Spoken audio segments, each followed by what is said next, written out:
that perhaps you and I would understand. In these tough economic times that we find ourselves in, it's getting harder and harder to make ends meet and stretch our salaries between paydays.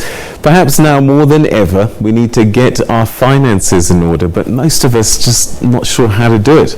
Well, Chartered Accountant Chris Sloane has written an easy-to-read book giving advice on how to achieve financial independence, and he joins me now. Chris, thanks very much for joining us. Welcome to the program. Thank you. So this book, it's short, it's quick, easy to read. Let's start with what inspired you to write it in the first instance. Peter, I've always wanted to write a book, and the major factor, I had a 30-year-old lady whose husband had just died, and they had all they had was 30,000 rands worth of unit trusts. They had cars worth 400,000 and debt of 400,000. Wow. And 3 children. And I just couldn't believe this, and that sort of tripped me. I thought, so no, it's time to write this book. The assets they had were 2 cars that they didn't own. Yeah, and they should never have been allowed to borrow that amount of money, but they had it. All right, so what are we saying? Can we be taught to be financially literate and sort our lives out? Yeah, Peter, I think you can, and I think the biggest problem, people think about finance and they just run away from the problem. It's not complicated at all. You've got to spend less than you earn. So most people don't, and you'll see, you've read in the book, cars are very often the big problem. We spend far too much on our cars and to keep up with the Joneses, and you just never get out of the trap of debt and credit cards and all the rest. But you've got to cut your cloth according to your how much you earn. All right, so when I look at the contents page in here, there's quite a number of areas here, and some of them look quite scary. Trusts, wills, and deceased estates.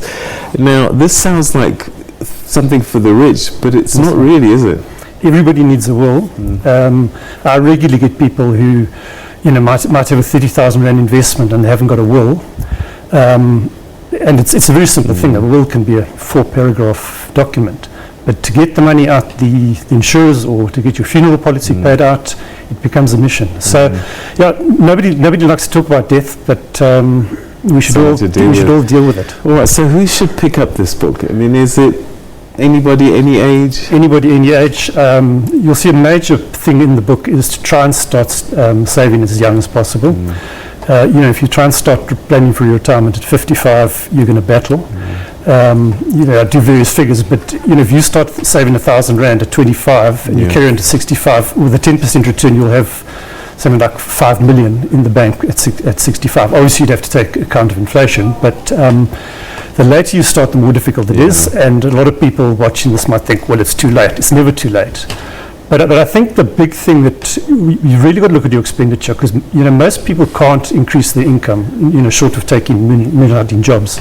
But we can all cut expenditure. Whether you cut down on your entertainment or trade in the flash car. Take sandwiches to work. Take sandwiches to work, but whatever it is, and we've all got different passions which we go for. But you've really got to say, what can I afford? And I think keeping up with the Joneses is the big problem. And that leads me to this, what do you teach people about debt? Because this is the one thing, I think South Africans are among the most indebted people in the world. What is it about our nature, and what is it that we don't understand about debt?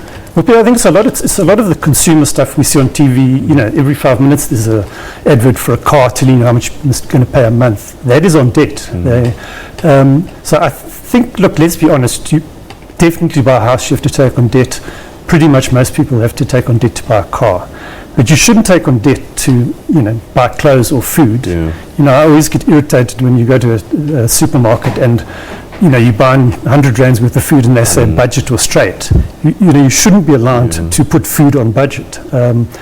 That's the sort of thing, but the banks throw the credit at you there. All right, so somebody is thinking, I work on the forecourt at a garage, I'm not making any money.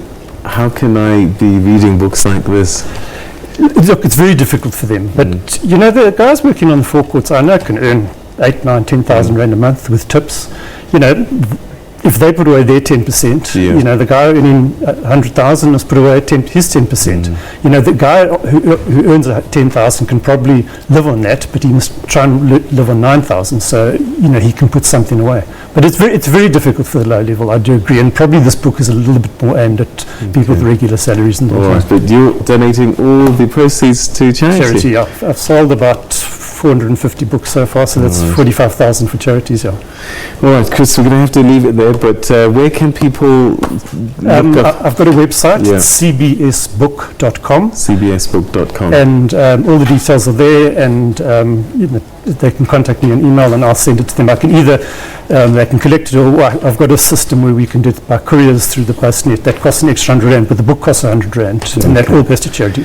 And it could be a great investment. Thanks so much indeed, Chris. Thanks so much for coming through. Thanks for having me. All right, so that's the book.